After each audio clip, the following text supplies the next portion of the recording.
The trees of Zavros 9 were tall, black, and always whispering. Even when there was no wind, the leaves made a sound like something was breathing through them. Tonight, the jungle was silent, too silent. 12 alien soldiers moved slowly through the dark undergrowth. Their armor glowed faint blue, scanning for heat, movement, and danger. They had been trained for war. They had fought beasts before, but this was different. This time, they were hunting the Vraxion, the apex predator of Zavros 9.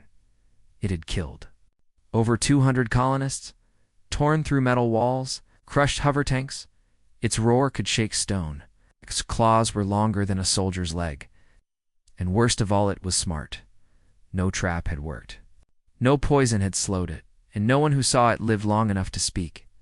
Sergeant Helran, leader of the squad, raised a hand. The group stopped. His visor picked up something movement, faint and fast. "We're not alone," he said. Then everything happened at once. A shadow jumped from the trees, too big, too fast. A scream followed. One of the soldiers was pulled into the dark. His gun fired once, then silence. Another flash of movement, then another scream, then blood. Red lights blinked. Across the squad's HUDs. 1, 2, 5 men gone in seconds. Fall back. Helran shouted, but his voice shook. They fired in all directions. Laser blasts lit the jungle like a storm. Trees fell, smoke rose. But the enemy was unseen, everywhere and nowhere. Suddenly, the jungle was quiet again. Only 3 soldiers remained. Helran was shaking.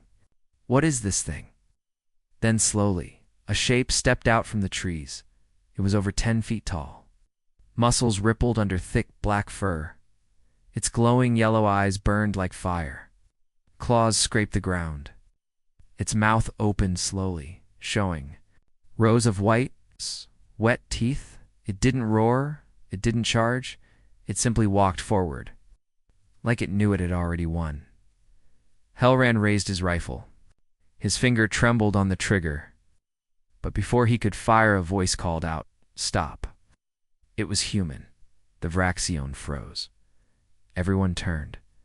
From behind the wreck of an old supply pod, a human man stepped out. He wore no armor, no weapons. Just dark clothes, dust-covered boots, and calm eyes. His face was rough. His hands were scarred. He looked like a simple wanderer. Helran's voice broke. "Who the hell are you?" The man didn't answer. He looked only at the creature. The Vraxion growled low, deep, and loud. It took 1 step forward. The man didn't move. Another step. Still no reaction. Helran raised his gun again, but something made him stop. The air had changed. Even the leaves had stopped whispering. The predator was now just a breath away from the human. Then it stopped. The Vraxion lowered its head. Its claws sank into the dirt, and slowly it bowed. Helran couldn't believe what he was seeing.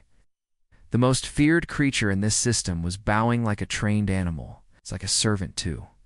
A man with nothing but calm eyes. The human slowly reached out. His hand touched the side of the Vraxion's head. No fear, no panic. Just silence. Finally, the man turned his head toward Helran. "My name is Rion Cade," he said. "I told them not to send soldiers." Helran stepped forward, stunned. How did you do that?" Rion looked at the creature beside him, stood silently now, calm as a shadow. "I didn't do anything," he said softly. "It just remembered me." Back at the Galactic Council's main station, scientists watched the footage with wide eyes. Some thought it was fake. Others whispered strange theories. But one admiral leaned forward and said, "This changes everything." They had never feared humans before. Now they were starting to wonder what else could bow to them. The room was dark, cold, and filled with silence. 12 high-ranking alien leaders sat at the round table. Screens hovered in the air, showing the same thing on every side: a human man standing calmly. As the galaxy's most dangerous predator bowed to him, none of them spoke at first. The footage had been checked 100 times. No signs of editing, No tricks, no weapons. Just one human Riant, kYeah the Vraxion, kneeling at his feet like a loyal beast. Impossible, hissed the Zarn diplomat, his scaled fingers tapping fast on the table. This, ... this should not happen. It did, said the gray-skinned council chair. The question is, how? On a nearby screen, the Vraxion stood beside Rian like a guard, calm, obedient. The council had faced wars, rebellions, and superweapons. But this was different. This was nature bowing to man. Meanwhile, Rian kYeah sat alone in a quiet room, deep inside a space station. No guards, no chains. They didn't know how to contain someone like him. He stared out the window at the stars. Behind him, the Vraxion rested on the floor, curled like a cat. Breathing slow and steady, a soft voice broke the silence. "You're not normal," said Dr. Lyra, a xenobiologist from the planet Kyril. "The council thinks you're dangerous." "Not," Rian said without turning. "I didn't make it bow." Dr. Vaughn sat down carefully. She kept a scanner in her hand but didn't aim it. Then why did it? The Vraxion doesn't bow to anyone. It tears ships apart. It's death. Rian finally looked at her. His eyes were tired but clear. "Because I understand what it is," he said. "It's not death, it's just lost, angry, hungry. I don't speak to it with words. I speak with something older." Dr. Vaughn frowned. "What do you mean?" Rian turned back to the stars. Earth was a death world. Long ago, humans had no guns, no cities, only fire and instinct. Every day we faced creatures that could kill. Us, we learned their sounds, their ways. Some of us became something more. He looked at her again. "I was born too late, but I found a way back, elsewhere." In a dark system far from any trade route, a massive aquatic station floated above the planet Narcus. Waves crashed below, clouds rolled above, and something swam beneath the surface. Fast, unseen, and angry. The station's last message had been a warning. Then, silence. Now, a message arrived on council channels. It was short, only 4 words. "It doesn't obey anymore." The council panicked. At first the Vraxion, now another apex predator, had gone wild. They had no choice. "Call the human," said the chair. Back on the station, 2 guards rushed into Rian's room. "Emergency," one said, breathing hard. "We need you again." Rian stood slowly. He looked at the Vraxion. "Stay," he said softly. The beast didn't move. It just blinked once, like it understood. Hours later, Rian stood on the deck of a warship orbiting Narcus. Clouds below covered the surface like white fire. Lightning crackled in the storms. The ocean below was angry, endless. He listened to the reports. The creature was ancient. Part serpent, part machine, part something no one understood. It had destroyed 2 underwater labs. Dozens were dead. Missiles had no effect. Useless. Nothing worked. It waited beneath the waves, quiet, watching. Rian said nothing. He picked up a small case and walked to the shuttle bay. "I'm going alone," he told them. The admiral looked shocked. "That's suicide." Rian looked over his shoulder. "It's not about power. It's about respect." On the planet, waves crashed around Rian's small pod. He opened the case. Inside was an old whistle, wooden, hand-carved and worn. He blew it once. The sound wasn't loud, but the water changed. It rippled, slowed. And then something huge moved below the sea. Opened, and a shape rose from the deep. Long as a cruiser. Eyes glowing blue. Scales like black glass. It rose until Rian stood face to face with it. It didn't attack. It just stared back on the warship. Everyone watched the footage. Silence filled the bridge. The monster floated just meters from Rian. If it opened its mouth, the pod would vanish, but it didn't. Instead, it lowered its head, just like the Vraxion. The warship Fury's eye hovered above the stormy ocean of Narcus. Its engines hummed. Its guns stayed locked on the surface. Every screen on board showed the same scene. A small pod, humans standing still. A sea monster bowing to him. The crew didn't speak. No one blinked. Even the admiral had forgotten to breathe. "Is that real?" whispered a young officer. The admiral answered without turning, "If it isn't, we're already dead." Down on the surface, rain poured over Rian as he stood on the edge of the floating pod. The ocean was wild a moment ago, but now the waters around him were calm, still like glass. The massive sea beast floated near. Its long neck curved like a mountain. Its body stayed mostly underwater. Eyes like deep blue suns stared at him. Rian took a breath and stepped closer. "You're tired," he said softly. "Aren't you?" The creature didn't answer, but something changed. Its giant tail curled just slightly. A slow movement. Gentle Rian reached into his coat and pulled out a small white stone smooth. It's polished and warm from his touch. He held it high. "I remember this. You remember it too." The beast made a sound, not a growl, not a roar, but something low and echoing, like the voice of the sea itself. Above, on the warship, panic broke out. A new signal had arrived from a nearby moon base. "Something is coming, fast, through the clouds." The sky cracked open. Fire streaked down. A black ship unknown design, sharp and burning, fell through the clouds like a sword. "It's not Council," shouted a technician. "No ID, no response. It's heading straight for the human." On the ocean, the sky turned red. Rian looked up and saw it sleek, alien, covered in jagged armor. A warship built for one thing: to kill. The sea beast roared, but this time it was full of rage. The waters exploded upward as the creature launched itself into the air, rising higher than any beast had before. The black ship fired. Missiles screamed. Down, the beast spun. In midair, its tail whipped through the sky. The first missile was swatted aside. The second hit the water. The third never reached its target.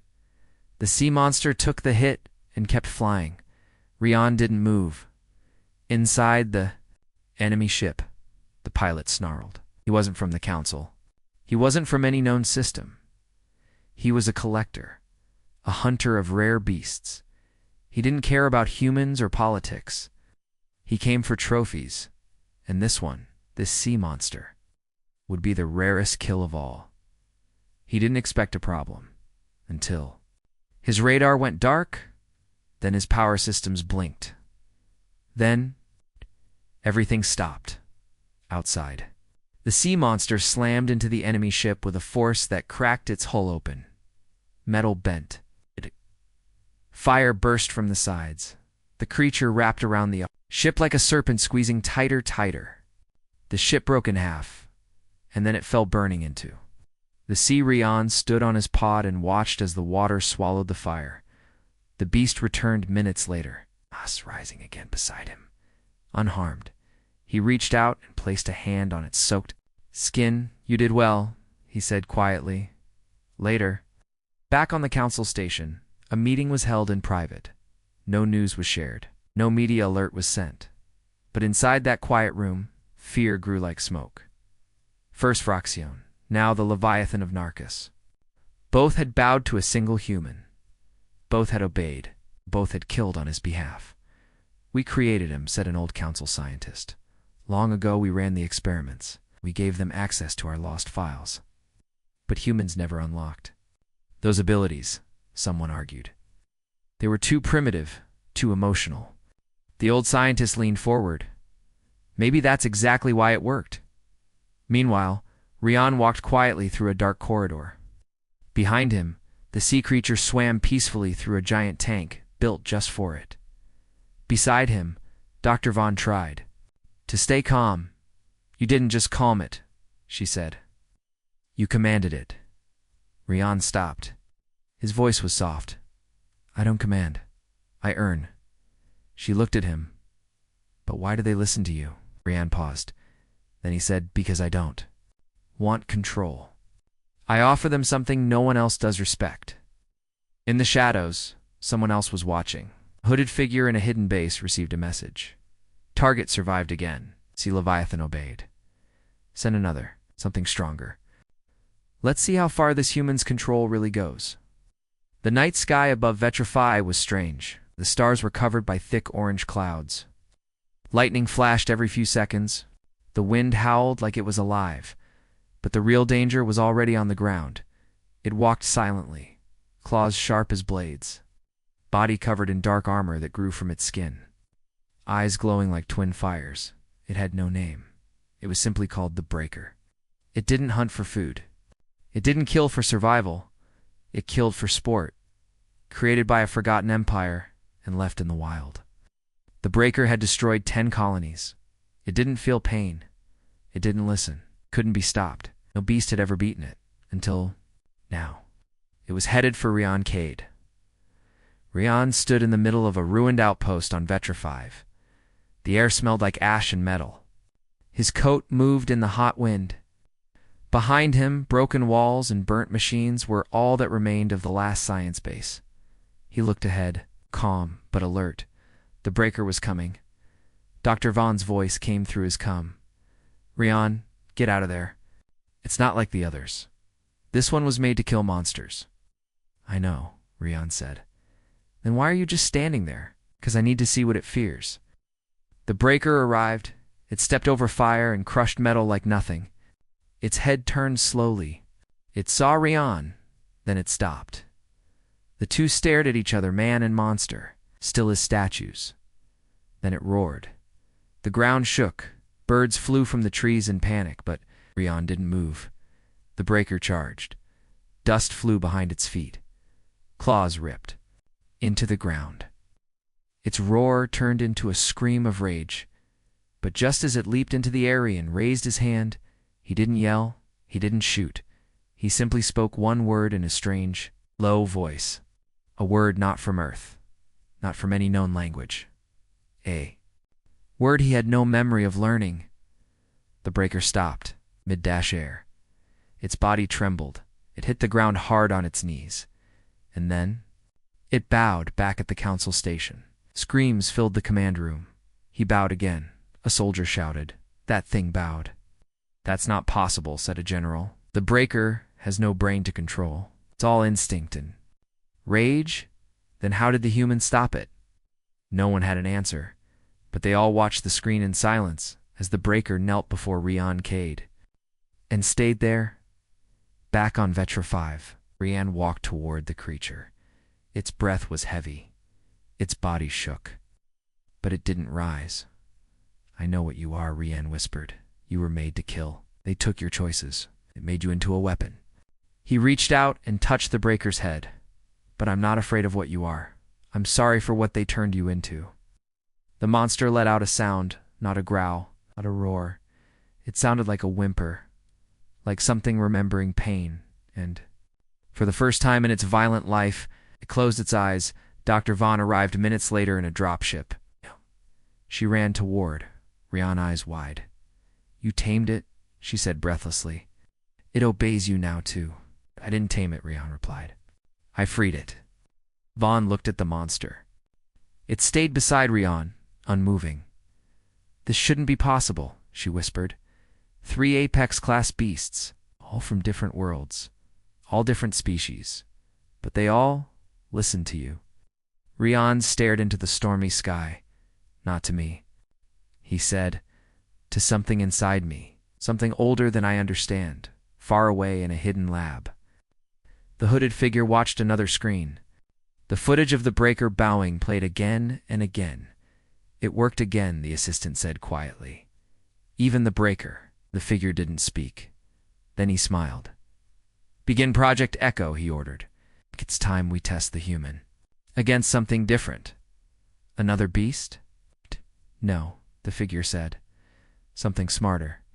Later, as kYeah sat near the calm body of the Breaker, he whispered to himself, "How many more will they send?" The wind answered with silence.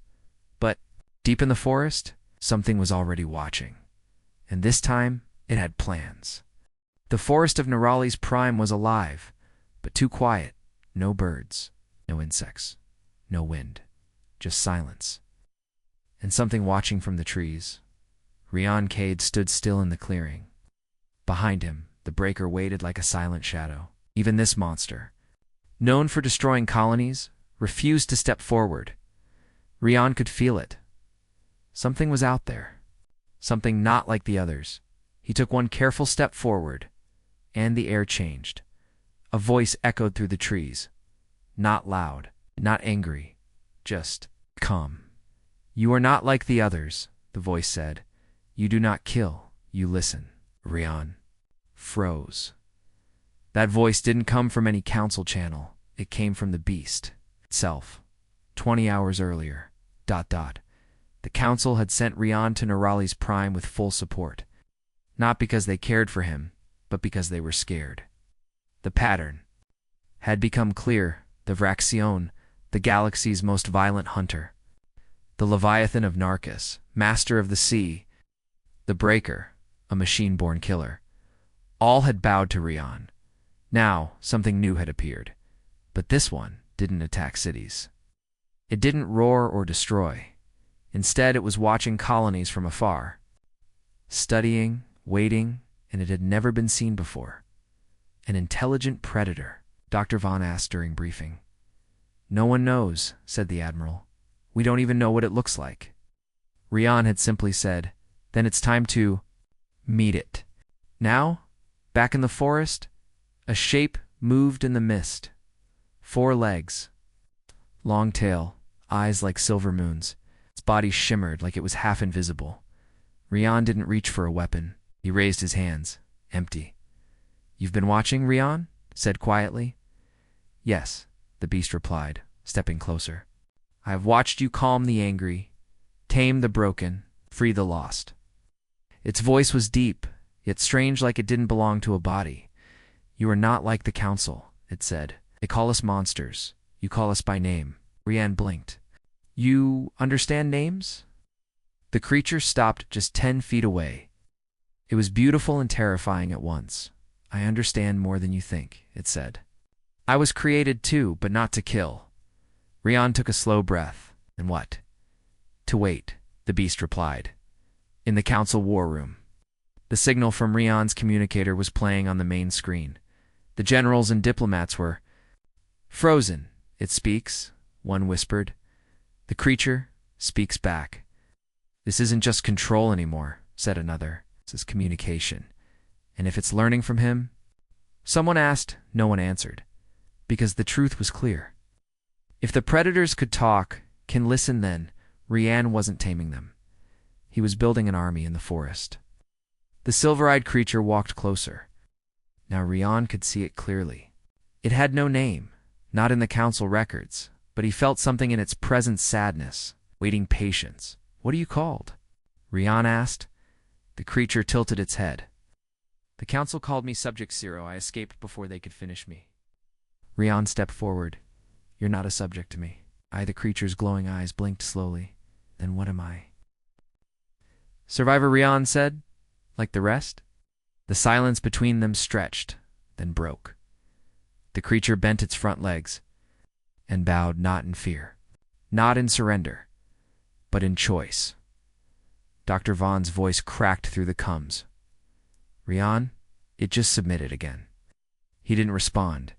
He was staring at the creature. It looked up at him and spoke one last time.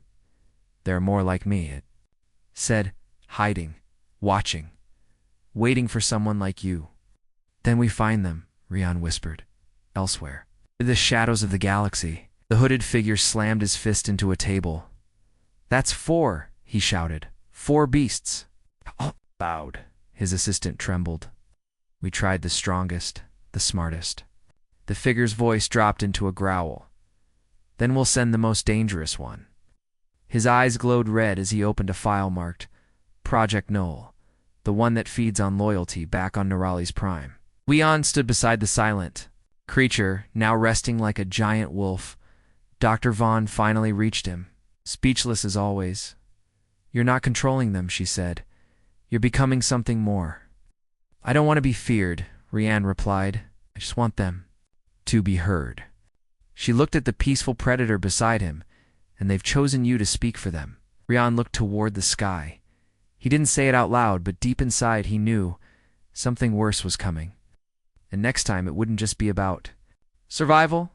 The skies above Quran Delta turned black, not from night, not from smoke, but from something alive, something that moved like mist. Yet ate anything it touched. Council scouts had called it a myth, the feeder, a thing that could steal loyalty, break minds, not by force, but by offering love. Now it had awakened, and it was looking for Rian Cade. On the dropship, Rian sat alone in the dark hold.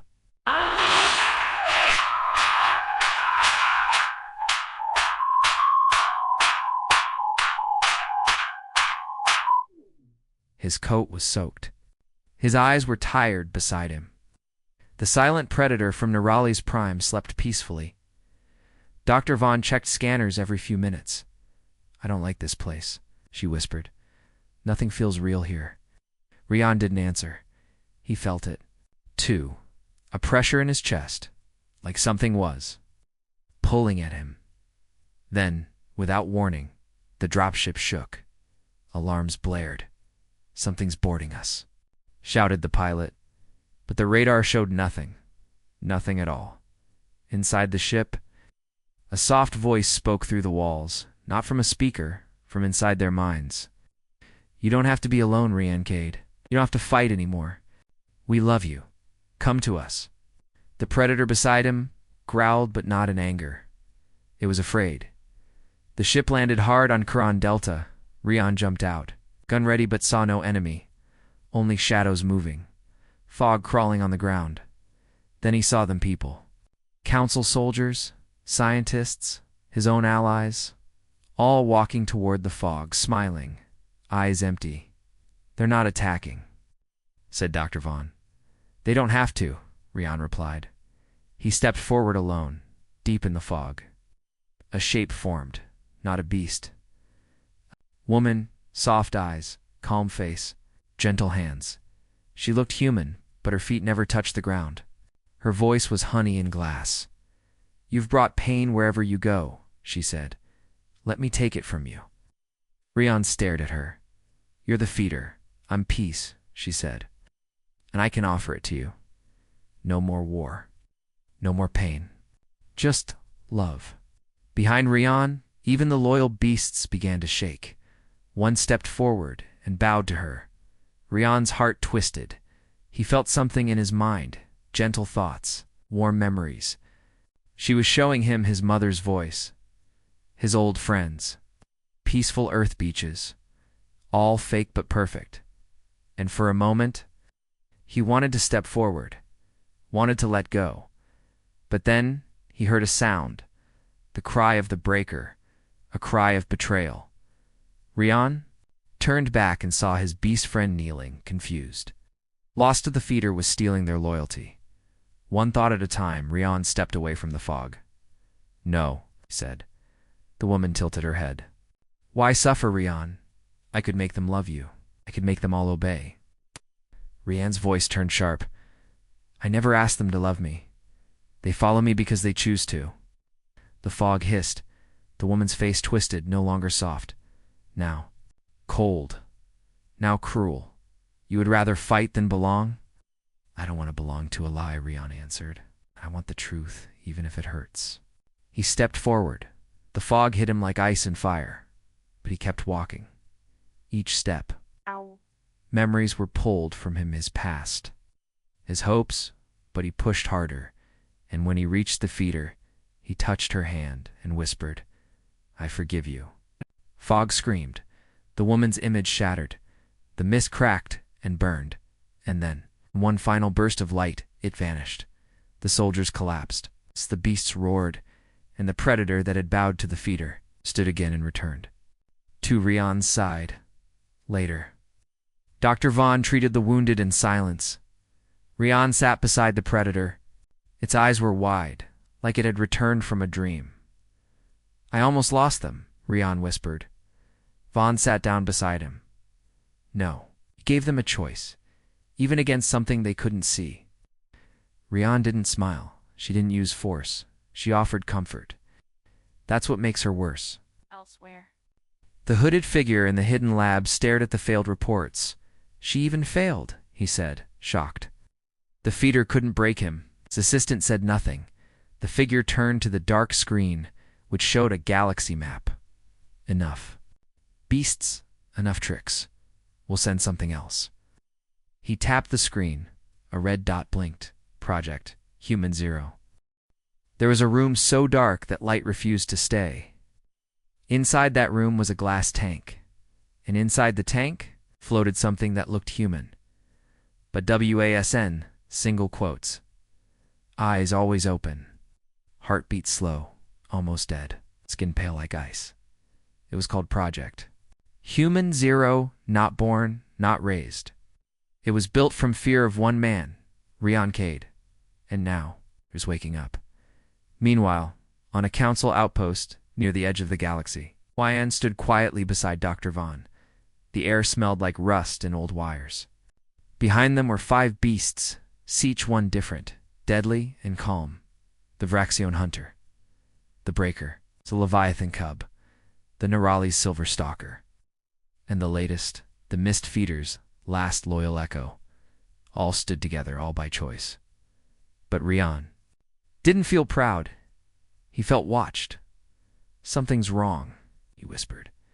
Before Vaughn could answer, the power across the base cut out. Then the cold came. A single escape pod landed outside the base. It hissed open, but no one came out. Instead, a single message played over the speakers. You wanted a war you could win, Rian. This time, it's against yourself. They found the figure inside the base moments later. No beast, no monster. A man, same height as Rian, same face. Same voice, but his eyes were wrong. Cold, empty, controlled. The 5 beasts stepped back, confused, and the figure spoke. I am what you were supposed to be, he said. Loyal to the council, it's built to lead and to end you. Rian raised his weapon, but didn't fire. What are you? He asked.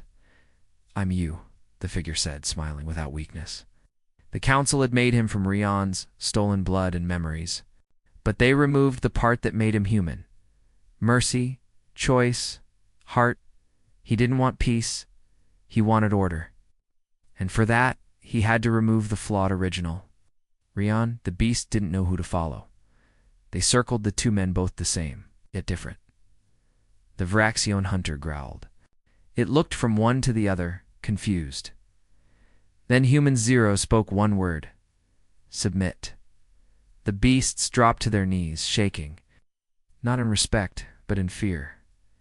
His voice was wrong. It controlled them like chains. I was made to rule them. Human Zero said, not earn them. And now I will take what you built. Rian looked at each beast. Their eyes pleaded for help, but they couldn't move. He didn't raise his weapon. Instead, he walked toward them slowly, softly, and knelt. You don't have to follow me, he whispered, but I'll never chain you. The beasts blinked. One twitched, then another. Rian's voice grew stronger. You're not weapons. You're not. Things, you are free. And something broke inside the chains. The first beast stood, then another, then all 5. They roared not in rage, but in defiance, and turned to face the fake human. Human Zero's eyes narrowed. You chose wrong. Raised his arm. A blast of dark energy fired toward Rian, but the breaker leaped in front. Took the hit, roared in pain, but stood tall. Rian looked up. I didn't make them bow. I made them believe. The fight was quick but violent. Human Zero was fast, brutal, trained with every move Rian ever made, but he had no allies. And when the beasts joined the battle, working together, he finally lost. He vanished into the shadows, wounded but not dead, before escaping. He looked back and said, You can't win forever, Rian. I am what the future looks like, and I will return. Later, inside the outpost, Dr. Vaughn cleaned Rian's wounds. The beasts rested nearby. He had your voice, she whispered, your face. But nothing inside. Rian said nothing, because he knew. If they could build one like him, they could build more, and next time they might not fail. Far away, the hooded council figure stood over a new lab, more tanks, more copies, and in his hand one blood sample. not Rian's, but something older. We gave Rian heart, the figure said. Now, we take it away. The skies above Earth burned gold as the last warship entered orbit. Every satellite, every scanner, every radio was silent, because something older than the Council, something ancient had awakened. It had no name, just a code name, the original Apex. It wasn't built. It wasn't born. It was found trapped in ice deep beneath the surface of a dead planet. And now the Council had set it free. To kill Rian. K.Earth Command. ... Dr. Vaughn stood in front of the screen, hands shaking. The readings made no sense. No DNA markers. No tech ... It's not a beast or machine. It's both, said the Admiral. And it's already killed 2 Council fleets. Rian Cade walked in. Behind him stood the 5 beasts, loyal, tired, ready. They had bowed once. Now they followed by choice. This one won't speak, Vaughn warned. It doesn't feel. It only destroys. Rian looked out the window at the sky. Then we give it something it's never had. What? A reason to stop? Moments later, the creature arrived, not in a ship. It fell from the sky. No wings, no flame. Just a body so heavy the clouds parted around it. When it landed in the ruined fields outside Earth's last defense line, the ground cracked like glass. The beasts around Rian backed away. Even the breaker trembled. It was tall, silent, skin like stone. No mouth, no eyes. Only a glowing symbol on its chest, ancient and alien. Rian stepped forward, heart pounding. I'm not your enemy, he said. The creature didn't move. Then, it raised one hand, and every beast dropped. Paralyzed. Even Rian felt his knees weaken. Not from power, but from something deeper fear in the soul. Suddenly, a voice echoed not from the creature, but from deep inside Rian's mind. They all bowed, all of them. Even the stars once knelt to me. You are nothing, and yet they follow you. Why? Yane's voice shook, but he stood. Because I don't force them. Give them a choice. Choice is weakness. No, Rian whispered. It's the only thing that makes us strong. The creature raised its hand again. This time, storm formed above them. Lightning, fire, smoke. But Rian didn't move. He walked through the wind, through the pain, and stood face to face with the ancient beast. You've ruled with fear, with power, Rian said. But what happens when someone says no? He opened his arms, and behind him, the beasts stood again, each. One, broken, burned, but alive. They stood beside him and they roared. The creature hesitated for the first time in eons. It paused because, in all its existence, nothing had ever stood in front of it without kneeling, and now, not 1, but 6, and all because of one human.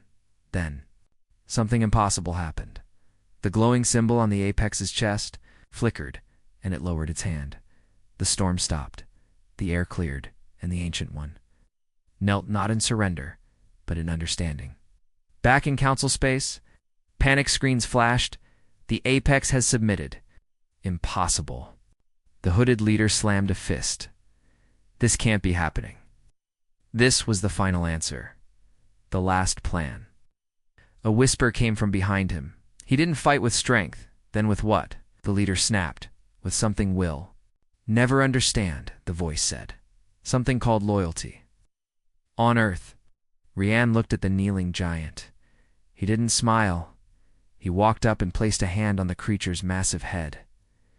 You don't have to be alone anymore. The ancient being pulsed with light once, then faded. Peaceful, the other beasts circled. Rian slowly, the war was over, and not one life was taken, because one human refused to lead with fear.